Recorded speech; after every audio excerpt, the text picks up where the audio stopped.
ngir seetal seeni loxo jëfandiku leen gel main Valda Val d'Afrique moo leen di may Sud Nutrition. asalaamaaleykum mbokk déglukat yi docteur Bintou Cheikh Seck maa ngi lay nuyu. maa ngi lay fay Rosalie. fexe ba jox suñu yaram ndox gi mu soxla ci jamono tàngoor gi ñu nekk mooy suñu thème waxtaan tey ci suñu chronique numéro 286 docteur ndax mën nga ñu wax njëriñ gi nga xam ne moom la ndox am ci suñu yaram. ndox solo bu rëy a rëy la am ci suñu wér gu yaram ndaxte ku jël suñu yaram rek téeméeri pàcc bu ci nekk rek juróom-benn fukki yeeg juróom yépp 65% yi ndox lay doon. ndox mënuñu dund te amuñu ndox naanuñu ndox d'ailleurs sax boo xoolee nit koo xamante ne naanul ndox du tout lu ko dalee juróomi fan wala sax lu gën a néew juróomi fan bu ci tolloo rek day faatu. ndox mi nag moom mooy li nga xamante ne réaction chimique boo jël ci suñu yaram presque réaction chimique yépp yi nga xam ne mooy doxal yaram bi dañu soxla réaction chimique yooyu dafa soxla ndox.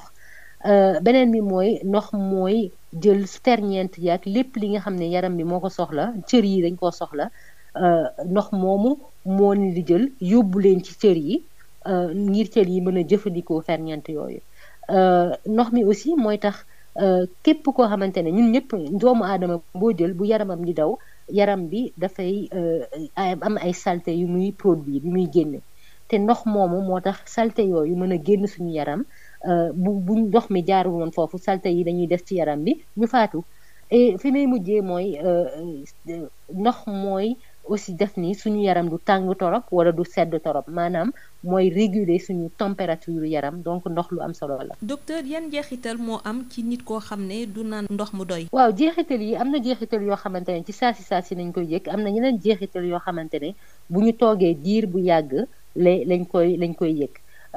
il faut ñu xam ne ni doomu aadama bés bu yàlla sàkk rek ñu ngi perte ndox te perte ndox moom diiru bi bés bi yëpp 24 heures yëpp dafay perte ndox foo ko fekk fu mu toll mi ngi perte ndox dina ko perte ci bu wër wane dina ko perte ci ni muy nooyyee sax dina ko perte aussi ci ni muy ñaxkee perte moom boobu mën na egg ba ci 2 litres genn walla ci bés bi te nag ci jamono tàngaay comme ñu nekkee nii surtout nag ci ñi nga xamante ne ñoom ci naaj bi lañuy yendu comme xëy na benn maçon buy liggéey ci naaj bi day yendu pertement boobu day sax dem ba weesu 2 litres genn wàlla su ko defee nag ndox moomu ñuy perte il faut que fu ñu jaar rek il faut que ñu daal di ko remplacer te ni ñu koy remplacer mooy ci li ñuy lekk suñu ñam yi dafa bari ndox donc ci bu ñuy lekk bu normal rek mën nañu jàpp ni 1 litre ndox dinañ ko naanaale ci lekk boobu waaye li ci des muy 1 litre genn wàlla ba mën na dem ba 3 litre boolu moom fu ñu jaar dañ ko war a naan bu fekkee ni ci saasi bi dañu ñàkk ndox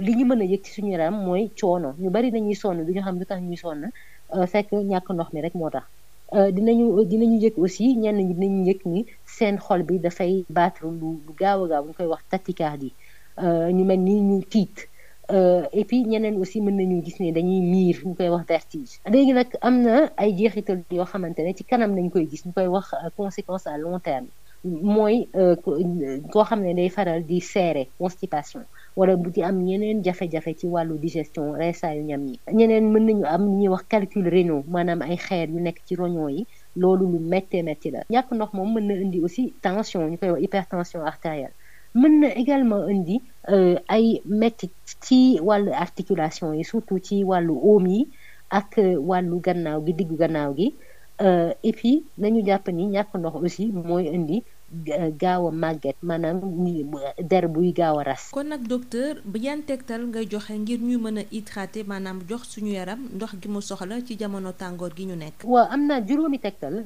fi may njëkkee mooy na ñëpp faral daal di xool seen wër wan ak seen saw bu ñu sawee seen saw ban couleur la am ki nga xamante ne moom naanum ndoxam baax na doy na moom sawam dafa war a leer naññ maanaam saw bi ñuy njëkk saw ci suba si boobu rek moo war a jaune li ci des yëpp li ci topp yëpp dafa war a leer naññ ki nga xam ne nag gis na ni moom kat sawam bi xaw na jaune wala jaune na kooku na jàpp ni naanum ndoxam doyul te na ko yokk ñaareelu tegtal bi mooy ku ci nekk rek ku bëgg a naan ndox mu doy da ngay jël benn yaa xam kaas la wala bouteille la boo xam ne mi ngi def 1/2 litre maanaam genn wàllu litre muy 500 millilitres mu téye bouteille boobu wala kaas boobu et puis mu xalaat ni léegi moom war na naan ci kaas boobu wala ci butéel boobu bés bi yëpp bu mu jeex.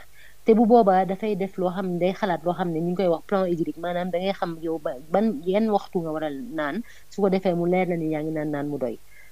Donc ma dexee benn misaal rek par exemple mën nañu jàpp ni lu ko dalee 8 heures ci suba si ba midi nit ki war na fexe ba jeexal demi-litre boobu après mu feccali lu kaas ba wala butéel bi jàpp ni lu ko dalee midi ba 5 heures war na jeexal beneen mais ñaareelu demi-litre bi lu ko dalee 5 heures ba muy tëddi mu jeexal ñetteeli demi-litre bi muy litre genn wàll ki nga xamante ne nag soxna na lu ëpp loolu moom tam mu xam ni mu koy defee ci bés bi bu boobaa kii naan dafay naan bés bi yëpp ba mu jeex du toog sax ay waxtu te du naan. ñetteeli tegtal li mooy ñu jàpp ni am na yeneen xeetu looy naan loo xamante ni pour ñu nutritionniste loolu ndox la maanaam ku jël café wala nga jël ataaya wala nga jël tisane bu mel ni kankeliba te defoo ci suukar wala nga jël eau gazeuse maanaam ndox mu am gaz loolu ndox lañ ko jàppee donc mën na bokk ci litre genn wàll ba wala li ñu war a naan ci bés bi waaye nañ jàpp aussi que ni lii xeetu jus de fruits wala xeetu soda wala meew yooyu yëpp même fekkee ni bari nañu ndox loolu du ndox te aussi am na ñu bari ñoo xamante ne bu tàngee ñoom loolu dañuy faral di naan te bu boobaa naanuñu ndox ñu ngi naan leneen te baaxul. ñeenteeli tegtal li mooy ñi nga xamante ne ñoom ndox neexul ci ñoom wala ndox dafay am beneen cafka boo xamante ne gënalu leen ñooñu li ma leen di tegtal mooy ñu jël ndox mi am luñ ci dolli ñu koy wax aromatiser ci nasaraan maanaam mën nañu dagg ay rondelle orange ay tranche orange def ci wala ñu dagg ay tranche limon def ci ndox mi wala ñu jël sax naana bu saf menthe ñu def ko ci ndox mi su ko defee ndox mi day am beneen cafka boo xam ne xëy na moo leen di gënal. fi may mujjee nag mooy ñu bàyyi xel bu baax a baax ci suñu mag yi maanaam suñu yaay yeeg suñu papa yi nga xam ne magal nañu ak suñu maam yi ñi nga xamante ne ñoom dañuy fàtte naan ndaxte yàlla dafa def ni bu ñuy gën di dem jëm mag dootuñu mar nañu xam na suñu yaram noonu lañu mën a xamale ni soxla ndox mooy ñu mar mais ñi nga xam ne dañoo magal ñoom du ñu yëg mar boobu su ko defee mën nañu fàtte naan di dem a dem ba ñàkk ndox te loolu baaxul ci seen wér gu yaram su ko defee bu ñu amee daal ay nit yu mag suñu ñu wër nañuy bàyyi xel ci ñoom di leen fàttali ñu naan. nga fàttali suñu page Facebook. mooy Sud Nutrition ngeen ñëw ci ñun laaj ñu seeni laaj et puis boo leen bëggee ay sujet yooyu ngeen bëgg ñu waxtaanee ko ci Sud Nutrition ngeen wax ñu. te ma leen di fàttali ni am nañu ay chronique audio ak vidéo ñu posté ci page bi. may gërëm Val d'Afrique di la jaajëfal docteur Bintou Cheikh Seck. jërëjëf Rosalie. ngir seetal seeni loxo jëfandiku leen gel main Valda Val d'Afrique moo leen doon may Sud Nutrition.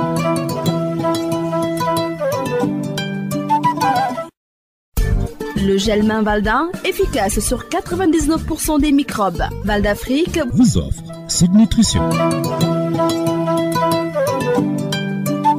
Bonjour chers auditeurs, docteur Bintou Cheikh Seck, bonjour. Bonjour Rosalie. S'hydrater correctement en ces temps de grande chaleur, c'est le thème de notre chronique numéro 286. Docteur, dites-nous l'importance de l'eau pour notre organisme. Eh bien, l'eau est extrêmement importante parce que l'être humain est constitué environ de 65% d'eau. Cette eau est indispensable à la vie. La preuve en est que le manque d'eau totale provoque la mort au bout de 5 jours ou même moins. Alors, l'eau participe déjà à presque toutes les réactions chimiques de l'organisme. Elle transporte les substances indispensables au travail des cellules. Elle permet l'élimination des déchets métaboliques, c'est-à-dire les déchets que le corps produit constamment. Et puis, elle régule la température du corps. Quelles sont les conséquences lorsqu'un être humain ne boit pas assez d'eau? Alors, il y a des conséquences à court et à long terme. L'être humain perd de l'eau en permanence, c'est-à-dire sous la forme d'urine, de respiration, de transpiration, et ça à hauteur à peu près de 2,5 litres par jour. Mais en période de grande chaleur, comme en ce moment, et surtout si on est exposé au soleil, on perd encore plus d'eau.